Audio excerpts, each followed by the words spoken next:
Suicide commit किया था। तो फिर मैं घर पे जाके रोने लगा। डांट नहीं पड़ी कि बताया क्यों नहीं था? सर मैं मिलता हूँ ना उनसे, तो मैं सबसे पहले प्यार पढ़ के उनको बोलता हूँ कि आपने मुझे मेरी लाइफ सेट कर कि इसका बॉल अभी पहुँचता नहीं है और कुछ मेहनत नहीं करता है। तब से मुझे भी ऐसा थॉट आने लगा था कि भाई अब मेरा आगे नहीं हो पाएगा। बट लास्ट में ऐसा हुआ कि मुझे सिलेक्ट ही नहीं किया गया। धीरे धीरे पता चलने लगा कि पॉलिटिक्स भी होती है। Hello and welcome back to new episode of second innings with Manjot Kalra. आज है मेरे साथ एक ऐसे गेस्ट जो कि आप लोग बहुत टाइम से चाहते थे कि आए। लोग बहुत दिनों से बोले जा रहे कि मीडियम पेसर को बुलाओ। सो लेट्स वेलकम चेतन सकरिया भाई। Remember this moment, Manjot, and he delivers with 100 in style.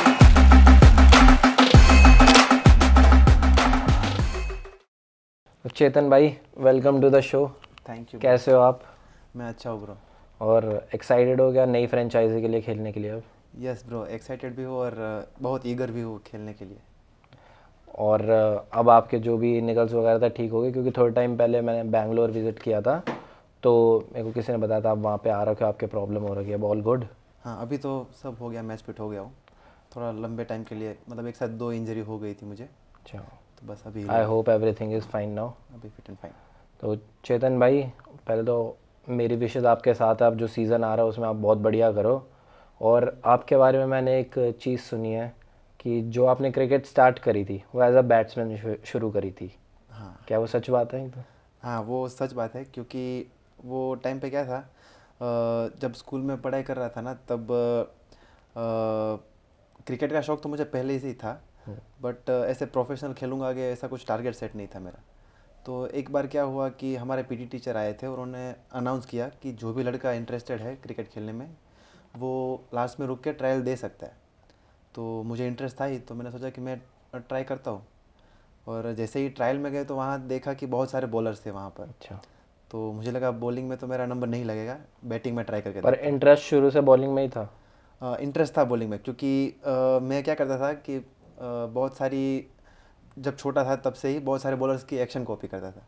तो उसमें मुझे लगता था कि मुझे बॉलिंग अच्छी खासी आती थी।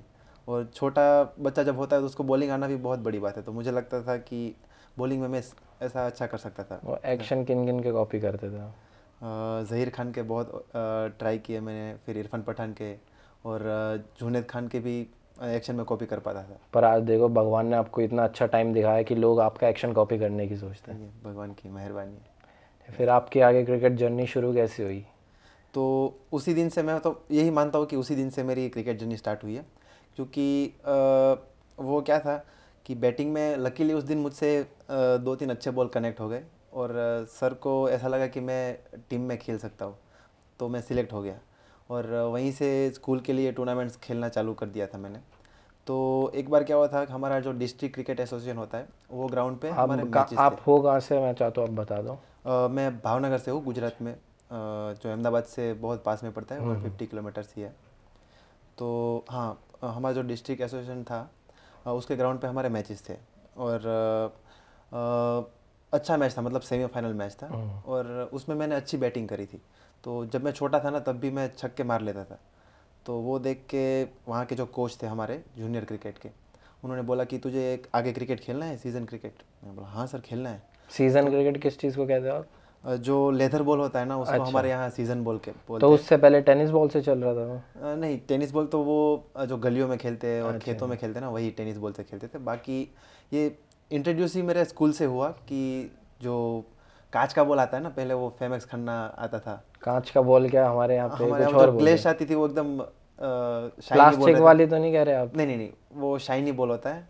अच्छा, और लेदर उसमें बहुत, मतलब अच्छी क्वालिटी का नहीं होता। तो वही सबसे पहले मैंने देखा था और धीरे धीरे जाके सीज़न बॉल खेलना चालू किया। तो वो मैच में मैंने छक्के मारे थे ना, तो जो कोच थे उनको ऐसा लगा कि, मुझे पूछ लिया उन्होंने सीधा कि तू आगे क्रिकेट खेलना चाहता है? तो मैंने बोला हाँ सर खेलना है मुझे। तो बोले कि प्रैक्टिस में आना चालू कर दे, फीस वगैरह हम देख लेंगे, तो उसकी चिंता मत कर। क्योंकि पहले मेरे कोच से उन्होंने बात की होगी कि ये लड़का कैसा है, क्या करता है, सब कुछ पूछा होगा। कोच कौन थे आपके था? कमलेश मकवाना करके थे, जो हमारे स्कूल के कोच थे। साथ में साइंस के भी टीचर थे और पीटी भी वही लेते थे। हार्विक आया था थोड़े टाइम पहले, उसने भी मेरे को बताया था तुम्हारे वहाँ पे थोड़ा सिलेक्शन प्रोसेस से थोड़ा अलग होता है। स्कूल से टीम्स बनती हैं। क्योंकि हमारे यहाँ प्राइड के लिए स्कूल्स टीमें सब टूर्नामेंट्स खेलते हैं, तो स्कूल के बहुत सारे टूर्नामेंट्स होते हैं और उसी का फ़ायदा डिस्ट्रिक्ट को मिलता है, मतलब वो सिलेक्शन प्रोसेस ही हो जाता है एकदम, क्योंकि नए लड़के वहाँ से उठाने होते तो उसमें से मिल जाते हैं, तो वही प्रोसेस था हमारा। फिर स्कूल क्रिकेट के बाद तो जैसे सर ने बोला तो मैं मान गया, क्योंकि फ़ीस वगैरह का सॉल्व हो गया था, तो मुझे घर पे भी बताने की ज़रूरत नहीं थी। और साथ में ये था कि वो टाइम पे मैं पढ़ाई अच्छी करता था। अच्छा। तो घर वालों के मन में यही सब सपने बनने लगे थे कि कुछ अच्छा करके कुछ सरकारी वरकारी नौकरी पढ़ाई लूँगा, में। हाँ, अच्छा अधिकारी बनूंगा। तो वो दिशा में मुझे लेके जाना चाहते थे। तो अगर मैं बताता तो उनको डेफिनेटली अच्छा नहीं लगता था। बताया नहीं था तब तक? नहीं, क्रिकेट के बारे में नहीं बताया था। तो क्या करता था, स्कूल के टाइम के बाद जो टाइम बचता है ना, उस टाइम पे प्रैक्टिस चला जाता था मैं। और क्या होता है कि दोस्त जो जाते हैं ना, उसके साथ मैं कहीं भी चढ़ जाता था साथ में प्रैक्टिस करने के लिए। अच्छा। और कभी कभी रिक्शा में चला जाता था वैसे। तो वहीं से स्टार्ट हो गया। और वहाँ पर सुबह आपको पता है कि ओस रहती है ज़्यादा, तो इतना क्रिकेट बॉल यूज़ नहीं होता था। जो शाम को प्रैक्टिस करते हैं ना, उसी में सीज़न बॉल होता है यूज़। तो मैं पहले ऐसे ही टेनिस के मैचेस खिलाते थे। अब मैं ये जानना चाहता हूँ, ये टेनिस के मैच एज ए बैट्समैन ही खेल रहे थे, बॉलिंग भी चल रही नहीं, थी? उसमें सब करते हैं ना। टेनिस में क्या होता है कि जो अच्छा खेलता है वो सब कर लेता है।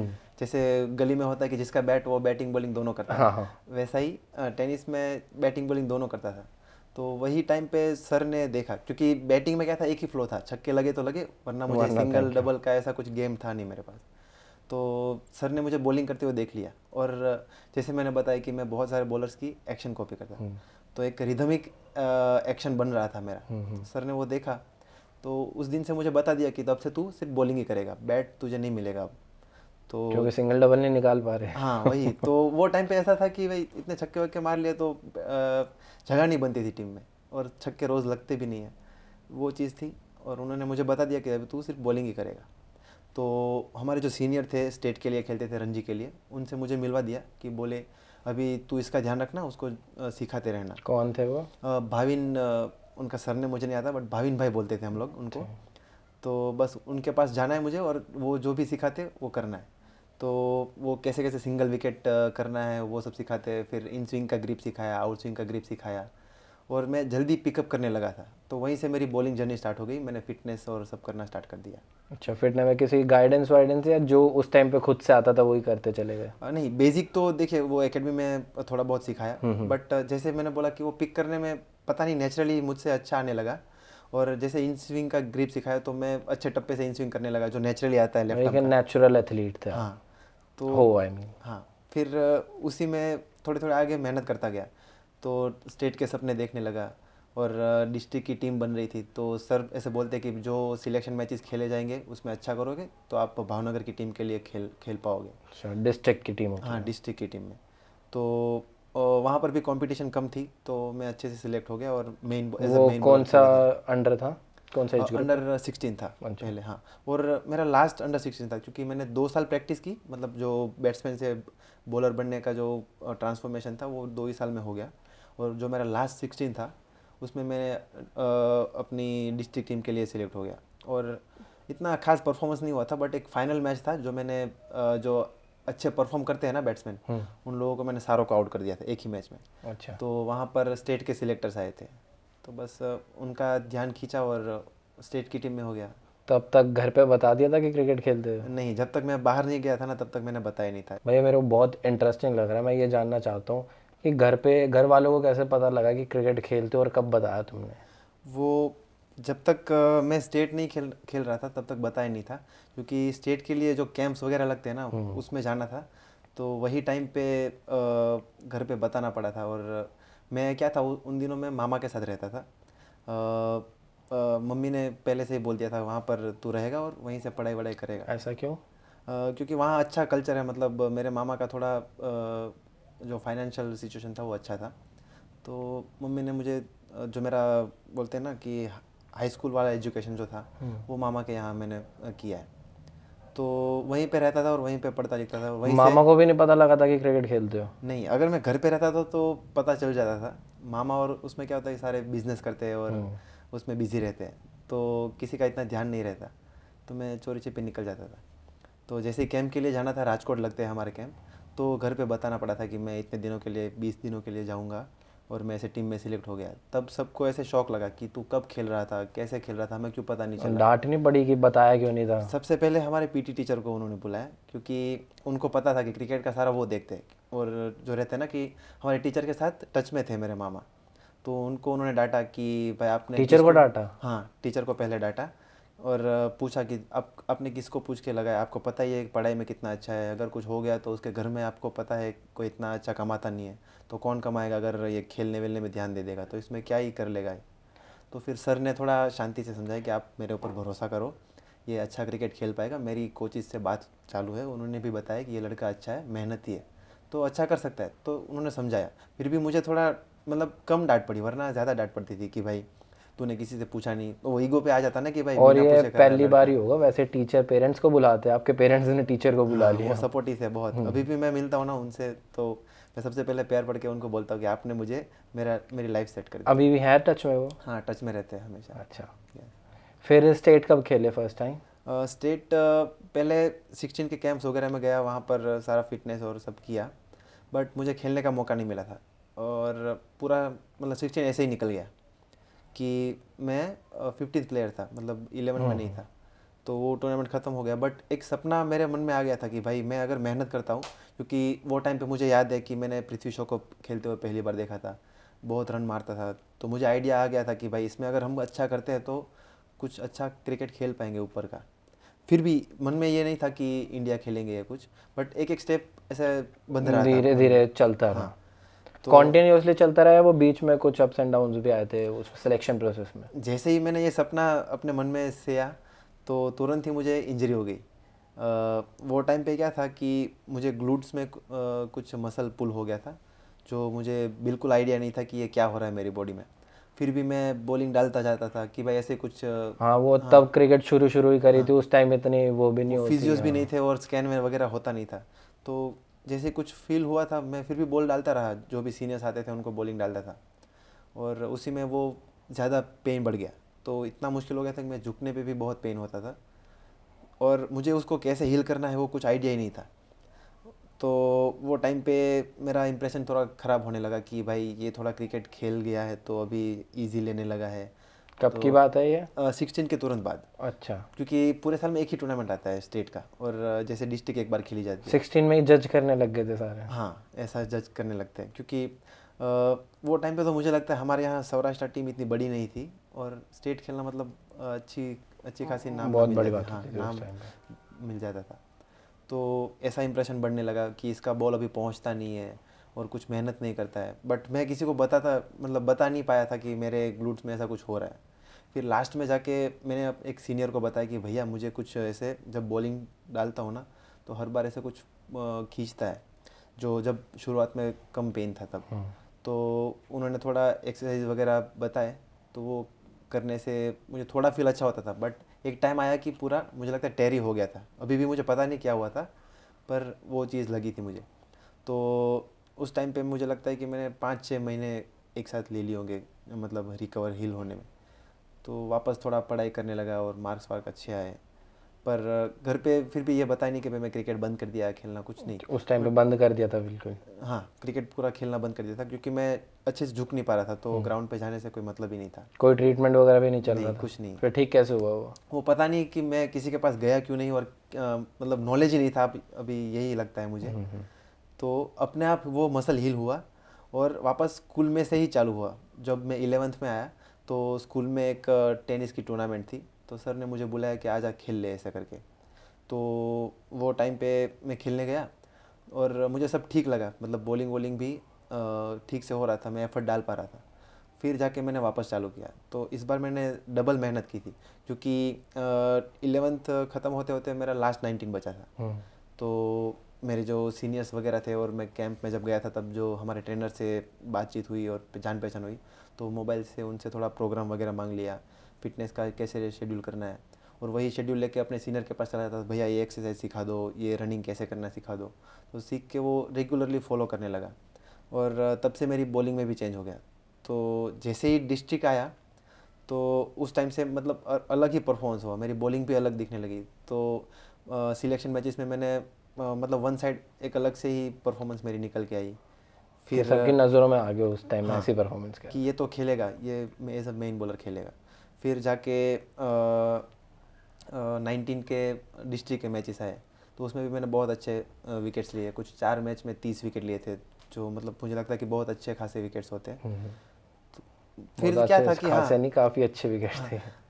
वो मन में ऐसा हो गया कि अब तो मैं 19 के लिए सिलेक्ट हो जाऊंगा और वापस मेरी गाड़ी पटरी पे आ जाएगी। बट लास्ट में ऐसा हुआ कि मुझे सिलेक्ट ही नहीं किया गया। और जो वनडे की टीम जब डिक्लेयर होती है स्टेट की, तो वो टाइम पे मेरा नाम नहीं था उसमें। फिर मैं घर पे जाके रोने लगा। फिर मेरे नाना से मैंने बात की कि नाना ऐसा ऐसा हुआ, मैंने सबसे अच्छा किया, पूरे जो हमारा सौराष्ट्र है 16 डिस्ट्रिक्ट होते हैं उसमें मैंने सबसे ज़्यादा विकेट्स लिए, कोई मेरे आसपास भी नहीं था, फिर भी मुझे नहीं लिया। फिर मैंने कोच को कॉल किया, उनके सामने भी रोने लगा था मैं, एकदम मतलब पिद्दी सा था। मुझे तो ऐसा लगता है कि थोड़ा इमोशनल ज़्यादा था। सॉरी भाई, मैं आपको इस बीच में रोकना चाहता हूँ। फिर मैंने सुना है आपकी फैमिली में भी काफ़ी प्रॉब्लम्स वगैरह हुई थी, तो ये इसी पीरियड में चल रही थी? नहीं, ये जब मैं रणजी ट्रॉफी खेल रहा था उस दौरान हुई थी, जो कोविड का टाइम था ना, उसके पहले तो वही टाइम पे मतलब फैमिली के साथ ये सब हुआ था। अच्छा, फादर वगैरह आपका सुना था मैंने। हाँ। तो मैं बिल्कुल समझ सकता हूँ, क्योंकि लास्ट सितंबर भी आई लॉस्ट माय डैड, तो आई कैन डेफिनेटली रिलेट कि क्या फील होता है उस टाइम पे। तो भाई इन चीज़ों से डील कैसे किया आपने उस टाइम पे? तो पहले तो जब मैं सैयद मुश्ताक अली खेल रहा था, तब मेरे भाई का मतलब उसने सुसाइड कमिट किया था। तो मुझे पहले तो बिल्कुल आइडिया नहीं था, क्योंकि वो टाइम पे क्वारंटीन हुआ करता था, तो हम लोग क्वारंटीन में थे और सब अकेले अकेले रहते थे ना, तो मेरी घर पे बात होती थी। और जो जब हुआ उसके 1 वीक पहले ही मेरी बात हुई थी। अच्छा। उसके बाद वो इतना टच में नहीं था, बट फिर घर में ये सब हो गया। तो वो टाइम पे मैं क्वारंटीन में था, मुझे इतना याद है। पर घर वालों ने पता नहीं कैसे क्या किया, मतलब वो सब ने बात की होगी आपस में। फिर उन्होंने हमारे टीममेट्स को बताया, कोच को बताया। पर फिर कोच ने समझाया कि ये टाइम उसके लिए बहुत अच्छा है, और क्योंकि मेरा उस टाइम पे सैयद मुश्ताक अली में अच्छा हो रहा था परफॉर्म। तो बोले कि बॉलिंग अच्छी डाल रहा है, इसका मतलब कुछ भी हो सकता है, अभी आईपीएल का भी ऑप्शन आने वाला है, तो आप उसको मत बताओ, हम तो यही सजेस्ट करेंगे, जैसे ही ये टूर्नामेंट ख़त्म होता है उसके बाद आप बताना। तो वो सब लोगों ने मुझसे करीबन 12 दिन के लिए बात छुपाई, मुझे आइडिया नहीं था। मैं हाँ पूरा टूर्नामेंट खेल लिया, तब भी मुझे आइडिया नहीं होने दिया। तो टूर्नामेंट खेल के मैं मुंबई इंडियंस का ट्रायल देने गया था। वो ट्रायल के बाद एक दोस्त ने मुझे, मतलब उससे रहा नहीं गया, तो उसने मुझे बता दिया कि भाई तेरे भाई ने ऐसा कर लिया, तुझे कुछ पता चला है क्या? तो जैसे वहाँ पर प्रैक्टिस ख़त्म हुई, तो फिर मैं रूम में जाके बहुत रोया था, क्योंकि जो मैंने बताया ना कि 1 वीक पहले मेरी जब बात हुई थी, तब मतलब सब नॉर्मल लग रहा था, वो कुछ परेशान नहीं लग रहा था और सब अच्छे से बात हुई। तो ऐसा दिमाग में आने लगा, ऐसा क्या हो गया जो मुझे भी नहीं बता पाया, मैं as a big brother fail हो गया, शेयर वगैरह भी नहीं कर पाया। तो वो सब बातें सोच सोच के मुझे बहुत सारा रोना आया था। फिर मैंने तुरंत ट्रायल आधा भी बाकी था, जो प्रैक्टिस मैच खिलाते ना वहाँ पर, सिलेक्शन मैच टाइप का, तो वो बाकी था। फिर मैंने पार्थिव पटेल थे उस टाइम पे मैनेजमेंट में, उनको कॉल किया कि भैया मेरे घर में कुछ सिचुएशन आ गई है, मुझे जाना पड़ेगा अर्जेंटली। तो वो भी समझे, उन्होंने ज़्यादा कुछ पूछा नहीं, बट मेरा टिकट मतलब तुरंत करा दिया और मैं वहाँ से घर चला गया। तो वो टाइम पे मुझे ऐसा समझ नहीं आया, मैं तैयार नहीं था एक तो, कि भाई ऐसी सिचुएशन अगर आती है तो क्या होता है। आपसे ज़्यादा आपके घर वालों को दिक्कत होगी ये बात छुपाने के लिए, कि कब तक वो कंट्रोल कर रहे होंगे ना बताने के लिए। तब मुझे ऐसा लगा कि इन लोगों ने गलत किया, मुझे छुपा के क्या हो गया होता। बट जैसे अभी टाइम गया, थोड़ा मैं मूव ऑन होना चालू हुआ, तब जाके मुझे लगा कि अगर ऐसा नहीं होता तो मैं आज मतलब इस मुकाम पे नहीं पहुंच पाता था। तो मुझे आइडिया ही नहीं था कि कैसे रिएक्ट करना है, क्या मतलब ऐसा जब फीलिंग आती है, बस ऐसी गहरी सोच में पड़ा रहता था और एक तरफ मतलब कहीं फोकस करके देख के सोचता रहता था कुछ ना कुछ। तो वो चीज़ हुई थी। और जब घर पहुंचा ना, तब वहाँ एक साथ बहुत सारी औरतें होती है और आदमी भी होते हैं, मतलब सब रो रहे थे। तो ये माहौल मैंने कभी सोचा नहीं था और देखा भी नहीं था, वैसा हो गया था सीन। ठीक है, बट भाई उससे फिर ओवरकम हुए, आई गेस उनकी ब्लेसिंग भी आपके साथ है, आप इतना अच्छा कर रहे हो एंड करते रहोगे आगे। चेतन भाई, इस फेज़ में कोई आपके साथ कोई ऐसा पिलर टाइप बन के खड़ा हुआ था सपोर्ट करने के लिए? हाँ, जो हमारे डिस्ट्रिक्ट क्रिकेट एसोसिएशन के हेड है, सत्यजीत नाम है उनका, और हम प्यार से उनको सत्तू भाई बुलाते थे क्योंकि सीनियर टीम के कैप्टन भी है और डिस्ट्रिक्ट का पूरा संभालते भी है।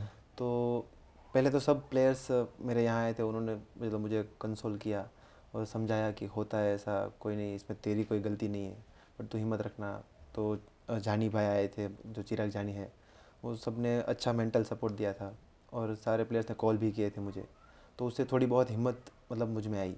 बट एक दिन सत्तू भाई ने मुझे कॉल किया कि तू ग्राउंड पे आ एक बार, मतलब उन्होंने ऐसे ही मिलने बुलाया, सारा मतलब किट बैग वगैरह लेके आ जाना ऐसा करके बोले। तो वहाँ जाके उन्होंने मुझे समझाया कि तू धीरे धीरे क्रिकेट खेलना चालू कर, मतलब उससे क्या होगा कि तेरा जो 3-4 घंटा जो भी ग्राउंड पे रहेगा उतना तेरा ध्यान वहाँ से हटेगा, माइंड डाइवर्ट होता हाँ, रहेगा थोड़ा। तो वही चीज़ से मुझे लगता है कि मेरा फ़र्क पड़ा, क्योंकि ये सिचुएशन से कैसे बाहर आना मुझे नहीं आता था मुश्किल हो honestly, जाता था। तो जैसे ही बॉलिंग स्टार्ट की ना, तो फिर वो आने लगा कि भाई इन स्विंग डालना है, टप्पे पे आउट स्विंग डालना है, रिदम बनाना है, तो वो वहाँ दिमाग मेरा मतलब सोचना चालू हो गया। फिर धीरे धीरे जाके जैसे ही 15 दिन हुए, वो सारा रिचुअल्स ख़त्म करके फिर मैंने विजय हज़ारे ट्रॉफ़ी की तैयारी करना चालू कर दिया फुल टोटल। तो बस वो एक ऐसा इंसिडेंट था जिससे मतलब मैं क्रिकेट में वापस आ पाया। ठीक है। और भाई सॉरी मैंने आपको बीच में इंटरप्ट भी कर दिया था, जब आप अपनी 19 में थे, तो अब जब सिलेक्शन नहीं हुई थी उसके बाद बहुत रोए थे, उसके बाद क्या हुआ था? तो जैसे मैंने बताया कि नाना के सामने जाके मैं रोने लगा था, तो उनका तो ठीक था, उनको इतना आइडिया नहीं था क्रिकेट में कैसे प्रोसेस काम करता है, मतलब वो सिलेक्शन प्रोसेस काम करती है। तो उन्होंने ऐसा मतलब मुझे बोल के बता दिया कि ठीक है कोई नहीं, तू मामा के साथ धीरे धीरे काम पे लग जा, और पढ़ाई तो तू कर ही रहा है, तो वो ख़त्म कर दे अपनी, कोई जॉब वॉब ढूंढ लेंगे, अभी कुछ मतलब बिगड़ा नहीं है वैसा। पर तब से मुझे भी ऐसा थॉट आने लगा था कि भाई अब मेरा आगे नहीं हो पाएगा, क्योंकि इसमें धीरे धीरे पता चलने लगा कि पॉलिटिक्स भी होती है, तो लाइक डिसलाइक वाले प्लेयर्स भी सिलेक्ट होते हैं, तो वो चीज़ मुझे धीरे धीरे आइडिया आने लगी थी, और मैं मतलब थोड़ा नेगेटिव जैसा हो गया था। बट तब जाके मेरे नसीब काम किए, और जो भी बॉलर मेरी जगह सिलेक्ट हुए थे उनको 1-2 मैचेस के बाद इंजरीज हो गई, और वो जो फास्ट बॉलिंग का पूरा स्लॉट था ना, वो दोनों खाली हो गए। क्या थोड़ी बहुत पॉलिटिक्स आपके वहाँ भी होती है? मुझे लगता है वो हर जगह रहती है, और फिर आगे जाके अभी मुझे समझ में आता कि ये एक प्लेयर को अच्छा बनाने के लिए बहुत ज़रूरी चीज़ है। हाँ। भाई बट कई जगह इस चीज़ का बहुत मिसयूज भी होता है। होता है डेफिनेटली। मतलब आपकी स्टेट को तो मैं बहुत अच्छा मानता हूँ, और मेरे को जो वो दिखता भी है, क्योंकि हर बार सेम प्लेयर्स रहते हैं और वो डेफिनेटली एक बैकअप करके चलते हैं। बट कई स्टेट में जहाँ से हम भी खेलते हैं, वहाँ मतलब आजकल काफ़ी ज़्यादा पॉलिटिक्स बढ़ चुकी है। मुझे जैसे जैसे घूमता चला गया इंडिया में, तो मुझे आइडिया आता गया कि कौन से रीजन में कैसे कैसे पॉलिटिक्स होती है। तो कुछ स्टेट ऐसे है कि बहुत मुश्किल होता है वहाँ सेलेक्ट होना, तो वो प्लेयर्स को मैं सल्यूट करता हूँ कि भाई इस सिचुएशन से भी निकल के आप आते हो। सल्यूट नहीं, आधे तो गायब भी हो जाते हैं, पता नहीं लगता। Yes yes. ठीक है। फिर भाई आपकी जब वापसी हुई क्रिकेट खेलने में, फिर जब फर्स्ट टाइम किस में रणजी ट्रॉफी में नाम आया था उसके बाद? नहीं, बस सबसे पहले कैसा हुआ था, ये थोड़ा सा मतलब ऐसे रोलर कोस्टर राइड जैसा था। तो ऐसे मेरी जगह बन गई और सीधा खेलने मिल गया मुझे, तो वहाँ से मेरा नसीब चेंज हुआ कि जैसे मैंने 19 के लिए डेब्यू किया, और पहले मैच में मैंने 5 विकेट निकाले, और वो सीज़न मेरा बहुत अच्छा गया, कुछ 5 मैच में 18 या 19 विकेट लिए थे। अच्छा। तो मतलब वहीं से एक जो प्रॉमिसिंग परफॉर्मेंस होने लगते ना, वो स्टार्ट हो गए थे। फिर वहाँ से मुझे एसोसिएशन में से MRF के ट्रायल्स में भेजा गया कि भाई 2-3 लड़कों ने जिसने अच्छा किया वो लोग ट्रायल्स में जाओ, और मैं ट्रायल्स में गया चेन्नई। तो वो स्टोरी भी बहुत अच्छी है कि मतलब जैसे वहाँ मैं एक अच्छा बॉलर बन पाया MRF में। हाँ, तो बताना चाहोगे आप उसके बारे में थोड़ा? हाँ, वो MRF पेस फाउंडेशन चेन्नई में है, जो MRF कंपनी ही चलाती है। हाँ जी, हाँ जी। और वहाँ के डायरेक्टर है ग्लेन मैकग्राथ सर। तो वो हर साल वहाँ पर एक ट्रायल होता है, और करीबन 15 लोगों को सिलेक्ट करते हैं पूरे इंडिया से, जूनियर सीनियर सब मिला के 15 ट्रेनी सिलेक्ट करते हैं, और उसको 4-5 महीने की ऑफ सीजन ट्रेनिंग देते हैं। उसमें बॉलिंग आ गई, आपकी ट्रेनिंग आ गई, खाना पीना रहना, तो सब कुछ वही सब वो लोग संभालते हैं। मतलब वो एक तरह से मीडियम पेसर का अलग NCA चल रहा है। अलग NCA चल रहा है। उस टाइम पे उसकी वैल्यू भी बहुत सारी थी, क्योंकि वो टाइम पे ऐसा था, वर्ल्ड में ऐसी कोई स्पेशली फास्ट बॉलिंग के लिए एकेडमी नहीं थी, तो वो भी था। बट MRF तो अभी भी है आई गेस? हाँ है, अभी भी है, बट अभी ऐसे पेस एकेडमी मुझे लगता है वर्ल्ड में बहुत सारे चालू हो गए, इंडिया में भी 2-3 खुल गई है मुझे जहाँ तक नॉलेज है। तो वो टाइम पे मैं ट्रायल्स देने गया और वहाँ पर क्या हुआ कि ग्लेन सर से मिला और बॉलिंग वगैरह उन्होंने कराई। तो जो रिदमिक एक्शन मेरा था ना, तो उनको वो एक्शन पसंद आ गया और मुझे वहीं से भी बोल दिया गया कि तू जब मार्च अप्रैल में कैंप लगेगा तू सिलेक्टेड है, तुझे कॉल आएगा। पहले ही बता दी। हाँ, उनको इतना मतलब इम्प्रेसिव लगा था मेरा एक्शन। बस उनके दिमाग में यही था कि मैं अभी कच्चा हूँ, तो थोड़ा और मेहनत कराएंगे, इसको ट्रेनिंग कराएंगे, थोड़ी टेक्निकल चीज़ें सिखाएंगे तो ये डोमेस्टिक लेवल का बॉलर बन सकता है। तो उनको ये पोटेंशियल दिखा था मुझमें। उन्होंने बात भी की इंटरनेशनल थी। का नहीं दिखा था, उसके बाद तुम खेल गए। वो खेल के जो स्किल डेवलप करते हैं उसके ऊपर से मुझे लगता है आ गया है। तो बट उन्होंने ये मुझसे बात की थी वहाँ पर, मुझे याद है। आप कह सकते हो कि आपकी जर्नी में एक इनका भी बहुत इंपॉर्टेंट रोल रहा है। बहुत ही ज़्यादा, क्योंकि वो टाइम पे जब मैं सिलेक्ट हुआ तो हमारे सौराष्ट्र में ऐसे रिकग्नाइज करने लगे थे कि कोई लड़का ऐसे यहाँ से MRF पेस फाउंडेशन में सिलेक्ट हुआ है तो कुछ खास होगा। फिर जाके मेरी मतलब वो कैंप में बुलाया, जो 25 लोगों का कैंप लगता है, उसमें मुझे बॉलिंग कराई। फिर वहाँ पर अलग अलग सिनेरियोज दिए गए, तो वहाँ मैंने तो ये सब IPL से पहले हुआ था? ये सब IPL की बहुत पहले बात। मैं 2018 में ही 2017 में ट्रायल गया था MRF का, वहाँ से ट्रेनिंग पूरी करके आया। बहुत कुछ सीखने मिला वहाँ पर, मेरी फिटनेस भी बहुत अच्छी हो गई जो मैंने कभी की नहीं होगी। मुझे लगता है कि अगर रो फास्ट बॉलर है तो MRF पेस फाउंडेशन उसके लिए बहुत सही जगह है, ताकि वहाँ पर उसको टेक्निक के बारे में पता चलता है, उसकी खुद की बॉलिंग के बारे में पता चलता है, फिटनेस, डाइट, वो सब कराते हैं, ट्रेनिंग, और उसके प्रोफेशनल वहाँ पर रहते हैं। तो मैंने वो कैंप ख़त्म किया और जैसे ही सौराष्ट्र वापस आया तो मुझे कैंप में बुला लिया गया। और सीनियर के जो कोच थे उनको लगा कि ये लड़के में पोटेंशियल है, इसको थोड़ा जूनियर क्रिकेट खिलाओ 23, जैसे ही सीनियर में जगह बनेगी इसको हम लेंगे, इसके ऊपर नज़र है हमारी। तो वो सब बातें हो रही थी और वहीं से बस मेरा करियर ऊपर गया। पर गया। फिर उसके बाद IPL में सिलेक्शन कैसे हुई आपकी? IPL में जैसे मैंने अभी बताया कि हम लोग सैयद मुश्ताक अली खेल रहे थे, उसमें मेरा अच्छा परफॉर्म हुआ, सब फैमिली के साथ हुआ। MI का ट्रायल दे के वापस आया, फिर वापस मैंने धीरे धीरे क्रिकेट खेलना चालू किया। तो उसके बाद मैं विजय हज़ारे ट्रॉफ़ी के लिए प्रिपरेशन करने लगा था। प्रिपरेशन किया, विजय हज़ारे ट्रॉफ़ी खेला, वहाँ पर हमने पहली बार सौराष्ट्र वाइट बॉल क्रिकेट में नॉकआउट में गया था। फर्स्ट टाइम गया था उसमें? हाँ, तो वो सब धीरे धीरे अच्छा हो रहा था, हमारी टीम अच्छा परफॉर्म कर रही थी। और उसी बीच ऑक्शन था, मुझे लगता है शायद दिसंबर में ऑक्शन था, या मतलब फर्स्ट वीक ऑफ जनवरी, कब तो था अच्छे से याद नहीं है। तो बस जैसे ही हम मैच खेल के वापस, लास्ट मैच था हमारे लीग का, वो खेल के वापस आ रहे थे, बस में आ रहे थे, और वो टाइम पे ऑक्शन चालू था और उसी टाइम के दौरान मेरा नाम आया था। तो उसके पहले क्या था, मैंने बहुत सारे ट्रायल्स दिए थे सैयद मुश्ताक अली के बाद। तो सब फ्रेंचाइजीज़ बोल तो रही थी कि भाई तेरी बॉलिंग अच्छी है, तुम देखेंगे क्या होता है क्या नहीं। किसी ने कंफर्मेशन नहीं दी थी कि भाई तुझे ले ही लेंगे। तो और ऐसे बहुत सारे पास्ट में एग्जांपल है कि भाई सबको बोला जाता है कि भाई हम लेंगे, फिर होता नहीं है।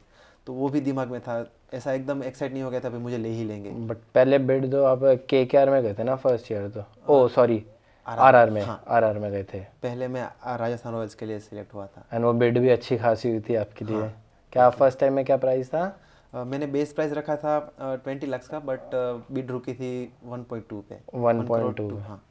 तो जब पिक हुए, एक तो बहुत अच्छा अमाउंट में मिला, ऑफ कोर्स आपने अपनी फैमिली की हेल्प भी करी हुई उसमें, तो घर वालों का कैसा लगा था उस टाइम में? घर वाले तो बहुत खुश हो गए थे। हमारे घर पे जो मेरा गांव है वर्तेज, वहाँ पर तो ढोल नगाड़े बजाए गए थे, फिर मतलब बहुत सारा सेलिब्रेशन भी हुआ था। फिर भगवान की पूजा करते ना, पूजा की, तो वो सब मुझे वीडियो मिले थे क्योंकि मैं तो था कोलकाता में। अच्छा। हाँ, तो मैंने सिर्फ फ़ोन से ही देखा था। सबने फटाके फोड़े थे, तो बहुत खुश थे लोग। फिर किया क्या फर्स्ट टाइम जब आप पता लगा इतने पैसे आए, उनका क्या किया? सबसे पहले क्या था, मेरा एक सपना था कि मैं अपना खुद का घर बनाऊं। तो जैसे ही मैं रणजी ट्रॉफी में सिलेक्ट हुआ था ना, तो मेरे पास थोड़े थोड़े पैसे आने लगे थे। तो मैं कहीं खर्च नहीं करता था, अपने अकाउंट में बचा रखता के था। हाँ। सेविंग का। तो तब से क्या करता था, मैं पूरे भावनगर में ऐसे घूमने लगा था चालू हो। जैसे ही मैं क्रिकेट खेल के वापस आता था तो देखने किसी ब्रोकर को मिल लिया, या कोई किसी की पर्सनल प्रॉपर्टी होती है उनसे मिल लिया, तो घर देखना चालू कर लिया था मैंने। मुझे याद है कि मैंने 25 लाख के घर से स्टार्ट किया था कि मुझे ऐसा घर लेना है, ड्रीम हाउस जो अपना बनता है ना दिमाग में। तो वहाँ से स्टार्ट किया था। तो देखता जाता था, मन में नहीं बैठा, चलो कोई नहीं, थोड़ा टाइम देता हूँ, वापस आके वापस कोई और घर देखूंगा। तो वापस क्रिकेट खेल लिया और थोड़े और पैसे बन और गए। पैसे फिर तो रेट फिर इंक्रीज हाँ, करते ऐसे गए तो। बढ़ता गया। तो जैसे ही मेरा आईपीएल कॉन्ट्रैक्ट हुआ, मैंने ठान लिया था कि मैं अब घर लूँगा। बट मुझे थोड़ा चेंज चाहिए था, मतलब प्रैक्टिस थोड़ी ज़्यादा अच्छी फैसिलिटीज़ मिल पाए। उसके लिए मैं राजकोट में घर देखने लगा। अच्छा। तो कॉन्ट्रैक्ट मनी का मैंने बस वहीं इन्वेस्ट किया कि सीधे पहले घर का टोकन दे दिया। ये बहुत अच्छी बात है यार, घर होना एक बहुत ज़रूरी बात है। हाँ। तो भाई जब आईपीएल डेब्यू आपका हुआ था, कैसी फीलिंग थी उस टाइम पे? डेब्यू मैच में तो कैसा था कि मुझे थोड़े दिन पहले ही बताया गया था, क्योंकि मैनेजमेंट को आइडिया था कि एक इंडियन पेसर को तैयार करने के लिए थोड़ा टाइम लगता है। तो मुझे लगता है कि एक वीक पहले मुझे बताया गया था कि तू पहला मैच खेलेगा, तो उस हिसाब से प्रिपरेशन करना, अपने फील्ड सेट सब सजा के रखना। तो मुझे भी लगता था कि मैं तैयार हूँ, तब ऐसा लगा कि नहीं मैं कर पाऊँगा। क्या क्या प्लान्स करने हैं वो सब कर रहा था अच्छे से एग्जीक्यूट। तो जैसे ही मैच में गया ना, तो एकदम सुन हो गया, मेरा माइंड एकदम ब्लैंक हो गया था। वो क्राउड देख के हो ही जाता है उस टाइम पे। हाँ, वो टाइम पे कोविड था, बट फिर भी वो एक दिमाग में प्रेशर ही बन गया था ऐसा, मतलब सारे पार्ट्स, बॉडी पार्ट्स काम करने बंद हो गए थे। तो मैं यही सोच रहा था, एक बॉल भगवान को ऐसा प्रार्थना कर रहा था कि भाई एक बॉल जगह पे गिरा देना, उसके बाद मैं संभालूंगा। तो लकीली क्या हुआ कि बॉल वहाँ पर स्विंग हो रही थी वानखेड़े में, और पहला बॉल अच्छी जगह पे गिरा। उसके बाद मैं एकदम नॉर्मल हो गया, नर्व सेट हो गए। फिर जो प्लान बनाए थे मीटिंग्स में वो सब एग्जीक्यूट किए, और बहुत अच्छा डेब्यू गया था, विकेट्स भी लिए थे मैंने। तो वो फीलिंग थी कि थोड़ा प्रेशर में था उस टाइम पे। अच्छा, फिर धीरे धीरे बॉल डालते हुए कंफर्टेबल वहाँ पे? हाँ, फिर क्या होता है कि अगर आप जो मीटिंग्स में जो प्लान्स बनते हैं, अगर वो एग्जीक्यूट कर पाते हो ना, तो मुझे लगता है कि आधी बॉलिंग वहीं पर आपकी ईजी हो जाती है। तो जब बैट्समैन कुछ नया करता है तभी आपको सोचना पड़ता है। तो पहले आईपीएल में मुझे ये चीज़ नहीं सीखने मिली थी आईपीएल में, कि आपकी प्लानिंग पहले से ही, मतलब एक आधा मैच तो आप होनी चाहिए। होटल से ही खेल के आते हो, अगर वो एग्जीक्यूट कर लिया तो आपका काम बहुत ईजी हो जाता है। तो बस वही करते गया और अच्छा परफॉर्म होते गया मेरा आईपीएल में। ठीक है। और भाई आरआर में सबसे अच्छी बॉन्डिंग किसके साथ थी तुम्हारी? जितने भी मेरे, आप जाओगे ना तो जितने भी यंगस्टर रहते हैं उनके साथ अच्छी बॉन्डिंग रहती है मेरी। तो वो टाइम पे मैं त्यागी के साथ ज़्यादा रहता था, क्योंकि वो बहुत मोटिवेटेड बंदा है, पूरा एकदम फोकस करता है, जिम टाइम टू टाइम जाता है, अपने त्यागी शेड्यूल कौन, फॉलो आगे करता है। लोगों को नहीं पता होगा त्यागी कौन? हाँ, कार्तिक त्यागी जो है, यूपी से खेलते क्रिकेट। तो वो मेरा अच्छा दोस्त बन गया था। और बाकी सीनियर्स भी थे, शिवम भाई थे, जिनके साथ मैं घूमने घूमने जाता हूँ साथ में, तो उनके साथ भी बहुत अच्छी बॉन्डिंग है, मेरे सीनियर है। फिर जयदेव भाई भी है, बट उनके साथ कैसा रिलेशन है कि एक सीनियर जूनियर का जो रहता है, कि मैं और उनकी आप रिस्पेक्ट करता खेलते हूँ। भी एक स्टेट से हो? हाँ, सेम स्टेट से हम लोग खेलते हैं। तो जयदेव भैया के साथ आपकी अच्छी बॉन्डिंग है? हाँ, बहुत ही अच्छी बॉन्डिंग है। बॉन्डिंग में कैसा है कि जैसे ही मैं रणजी ट्रॉफी में पहली बार उनको मिला था, तो उनकी बॉलिंग देख के मैं बहुत इंप्रेस हुआ था, क्योंकि वो एट विल विकेट लेते हैं। और मतलब कोई भी बैट्समैन हो, चाहे वो लेजेंड बैट्समैन हो या मतलब इंडियन प्लेयर हो, तो वो एट विल प्लानिंग करके विकेट लेते। तो उनके मन में मेरी अलग ही रिस्पेक्ट है, क्योंकि ऐसा लेफ्ट आर्म बॉलर मैंने अभी तक देखा नहीं है इंडिया में। तो कुछ सीखने को मिला आपको उनसे?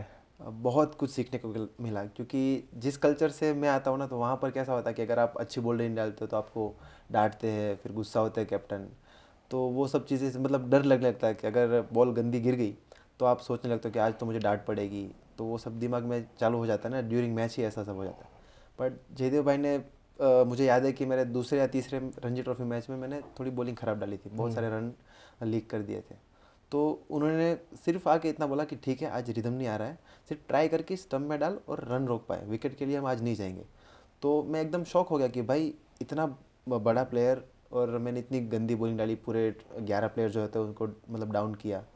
मोटिवेशन जो होता है वो डाउन हो जाता है। फिर भी ये बंदा आके मुझे ये बोल रहा है, तो वो चीज़ मुझे बहुत अच्छी लगी उनमें। फिर वहाँ से धीरे धीरे उनके लिए मेरी रिस्पेक्ट बढ़ने लगी। और अभी रिसेंटली उन्होंने अपने 400 विकेट्स भी कंप्लीट करे ना रणजी ट्रॉफी में। Yes, yes. वो मैंने भी उनका भी सुना, मैं कभी खेला नहीं उनके साथ, बट हाँ ये पता है कि कह के भी आउट कर सकता है वो बैट्समैन को। हाँ, जो मैंने मतलब सोचा था ना कि ऐसे बुक्स में होते हैं कि ऐसे ऐसे प्लान करके आउट कर सकते हो, लेग स्लिप में आउट करना होता है, शॉर्ट लेग में आउट करना होता है, मुझसे कभी नहीं हुआ। बट वो उन्होंने बहुत बार ऐसे बोल के आउट कर देते वो। ठीक है भाई, आईपीएल में अभी तक ऐसा कौन सा बैट्समैन लगा जिसके आगे हम बॉल डालने में लगा कि भाई इस बैट्समैन को मुश्किल है बॉल डालने, कभी भी कुछ भी मार सकता है? जब मैं डीसी में था तब तो मुझे लगता है, अभी तक मैच में उनके खिलाफ मैंने नहीं डाली है बॉलिंग, बट ऋषभ पंत मुझे लगता है बहुत ही मुश्किल है डालना बॉलिंग। और दूसरे बैट्समैन है सूर्य कुमार यादव, जो हर जगह कोई भी मतलब पोजीशन पे आए, कोई भी कुछ भी सिचुएशन में मार आए, सकते हैं। हाँ वो एक ही गियर में खेलते हैं और मारते हैं बैट्समैन को हर बॉल। एंड पंत भाई तो अभी कम बैक भी करने वाले हैं। मेरे को तो भाई पूरी उम्मीद है कि बहुत अच्छा कम बैक करेंगे वो। हाँ वो बंदा ही ऐसा पॉजिटिव बंदा है, मतलब वो कितना भी उनका परफॉर्मेंस ऊपर नीचे होता है ना, बट उनका थॉट प्रोसेस ऑलवेज पॉजिटिव रहता है। और वो अगर आप उसके आसपास बात करने जाते हो ना, तो वो सिर्फ पॉजिटिव ही बात करेंगे, तो जो भी आपके मन में जो डाउट्स होते हैं वो सब क्लियर हो जाते हैं। मैं भी उनके साथ रहा हूँ यार 2 साल, तो हाँ पता लग जाता है कि इंसान के बहुत अच्छे ह्यूमन बीइंग यार भाई। भाई जब इसके बाद आपका जब इंडिया में नाम आने लगा था, उससे थोड़े टाइम पहले पता था या तुम्हारे लिए भी एक सरप्राइज ही था? मेरे लिए तो एकदम सरप्राइज ही था, बट कुछ सीनियर्स ऐसे हैं कि जिनके साथ मैं ऐसे सीखने गया और सिर्फ ऐसे बात करने गया था, जैसे संजू भाई हो गए और भूवी भाई हो गए। ड्यूरिंग मैच मैं उनके पास गया था, मतलब मैच ख़त्म होने के बाद, तो उन्होंने भी ऐसा मुझे सजेस्ट किया था कि भाई तू ऐसा अगर करता रहा तो तू बहुत जल्दी इंडिया खेलेगा। और संजू भाई ने तो मुझे ऐसा ही बोल दिया था कि तू, मुझे पक्का यकीन है इस साल तेरा इंडिया होगा। अच्छा। और लकीली वो साल क्या हुआ था कि इंडियन टीम की सेकंड स्ट्रिंग बनी थी, जो दूसरी टीम, एक टीम इंग्लैंड खेल रही थी और दूसरी टीम यहाँ पर जो यंगस्टर की बनाई थी वो श्रीलंका जाने वाली, तो उसमें मेरा नंबर आ गया। तो उस टाइम डेब्यू हो गया था ना आपके इंडिया का, हाँ वो कैसी फीलिंग थी? वो टाइम पे तो कैसा था, मतलब आईपीएल का डेब्यू मुझे ज़्यादा मुश्किल लगा था, और इसमें माहौल ही इतना कंफर्टेबल बनाया गया था राहुल सर के द्वारा, और सारे सीनियर प्लेयर्स बहुत सारे टाइम से खेल रहे थे, हार्दिक भाई हो गए, शिखर भाई हो गए, भुवी भाई हो गए, तो एकदम लाइट माहौल था। और ऐसा प्रेशर नहीं था कि भाई आज तुम्हें अच्छा परफॉर्म करके रहना है, अगर तुम यहाँ अच्छा करोगे तो ही रहोगे, तो बस जस्ट गेम को एंजॉय कराने वाला माहौल बना रहे थे। तो इंडिया के टाइम पे मुझे इतना मतलब दिक्कत नहीं हुई थी, मैं एकदम शांत था। ये भी होता है यंगस्टर के कईयों को आप जानते भी होगे बीच में से, शुरू से आईपीएल के उसमें ही। हाँ बहुत सारे। तो उस टाइम कौन रहता था ज़्यादातर साथ में? मेरे साथ अर्शदीप रहता था, क्योंकि एक ही एज के हम लोग, तो मेरा बॉन्डिंग उससे बहुत जल्दी मतलब तुरंत ही बन गया था। काफ़ी फन लविंग है यार अर्शदीप भी। हाँ वो एकदम क्या बोलते हैं कि चिल आपको है। मज़े कराते रहता है। हाँ चिल है, उसके सामने आप बोर नहीं होगे कभी, वो उसके साथ अगर रहोगे तो कुछ ना कुछ एक्टिविटी कराता है। उसको बहुत सारे चीज़ें करने पसंद है, जैसे कुछ रात को मतलब ऐसे ही पड़ा रहेगा ना तो कॉल करेगा, चल घूमने जाते हैं, तो वहाँ जाके कहीं साइकिल रेंट कर ली और साइकिल चलाते हैं, कुछ भी करता है। मतलब उस बंदे का ऐसा डिसाइड नहीं होता कि अभी क्या होने वाला आगे, एकदम सरप्राइजिंग होता है सब कुछ। फिर मेरे को ये बताओ, जब आपका इंडिया में नाम आया, घर पे कैसा लग रहा था सबको? घर पे अगेन सेम था, क्योंकि ये बहुत बड़ी, वो टाइम पे तो न्यूज़ पे भी क्योंकि बहुत चला इंडिया था। एक अलग ही टैग होता है। हाँ तो वो सब घर वालों को तब जाके रियलाइज़ होने लगा था कि इंडिया खेलना वो कितनी बड़ी चीज़ होती है, क्योंकि इंडिया में आप कहीं ना कहीं देखोगे तो करोड़ों लोग क्रिकेट खेलते हैं और परस्यू करते हैं अपना करियर देखते हैं क्रिकेट में, और उसी 15-30 लोगों में मेरा नाम आ गया था, तो घर वालों को भी बहुत खुशी हुई थी। तो चेतन भाई, अब मेरे को एक बात बताओ, आपने कभी सुपर ओवर डाला है? नहीं अभी तक तो नहीं डाला यार। पर आज हम आपको यहाँ खिलाएंगे सुपर ओवर, ठीक है? Basically it's a rapid fire, आपको एक वर्ड में आंसर करना है, ठीक है? पहला क्वेश्चन है, your favourite left arm? Zaheer Khan. Favourite actor? Akshay Kumar. Favourite street food? पानी पूरी। Your time pass? पबजी खेलता हूँ फ्री टाइम अभी पे। भी खेलते हो? नहीं अभी तो बंद हो गया। Dream cricket ground to play? Australia में गब्बा। ठीक है। और ब्रेटली और शोएब अख्तर? ज़हीर खान अगेन। ये तो आपने गौतम बिया वाला कर दिया। चलो एनीवेज भाई, यहाँ से हम अपने शो को ख़त्म करते हैं। इससे पहले मैं आपको एक चीज़ कहता हूँ कि कई सारे यंग क्रिकेटर्स भी है जो हमें देखते हैं, और कितने कमेंट्स में ये भी आया कि कोई फास्ट बॉलर लेके आओ, एंड आपका नाम भी बहुत बार कमेंट्स में आया, फाइनली आप आए, उसके लिए थैंक यू। मैं चाहता हूँ यार आप उनके लिए कुछ बताओ कि कैसे ट्रेनिंग करनी चाहिए और रूटीन क्या रहता है, और अपने आप को इम्प्रूव करने के लिए क्या करना चाहिए। तो सबसे पहले इंडिया में जो भी यंगस्टर है उनको मैं यही कहना चाहूँगा कि जो भी प्रोसेस फॉलो करना बहुत इंपॉर्टेंट होता है एक फास्ट बॉलर की लाइफ में, क्योंकि आप थोड़ा सा भी हल्का छोड़ोगे, थोड़ा सा भी ढीला मतलब रूटीन में या अपने शेड्यूल में थोड़ा ढीला रहोगे तो आपकी रिदम बॉलिंग तो धीरे धीरे नीचे जा सकती है, क्योंकि ये पर्सनली मैंने फील किया है। तो एक माइंडसेट ऐसा बनाना बहुत ज़रूरी है, क्योंकि मैं अभी आपको वही बताऊंगा जो फिज़िकली तो आपको बहुत सारा नॉलेज मिल जाएगा और मतलब ऑनलाइन भी बहुत सारा नॉलेज मिल जाएगा, पर जो मेंटल एस्पेक्ट है उसके ऊपर ज़्यादा काम करना चाहिए। तो मेंटल में क्या आता है, आपको कैसे रिलैक्स रहना है प्रेशर सिचुएशन में, फिर आपको कैसे डिटरमाइंड रहना है, तो वो सब चीज़ें आपको करनी पड़ेगी, चाहे आप योगा कर लो, ऐसी कोई भी ट्रेनिंग कर लो। तो मैं यही सब यंगस्टर को सलाह दूंगा कि आप थोड़ा मेंटल पे भी काम करना धीरे धीरे चालू कर दीजिए। या thank you so much for coming भाई, प्लेजर। एंड आपने यार टाइम निकाला, मेरे को बहुत अच्छा लगा। Thank you so much. Thank you भाई।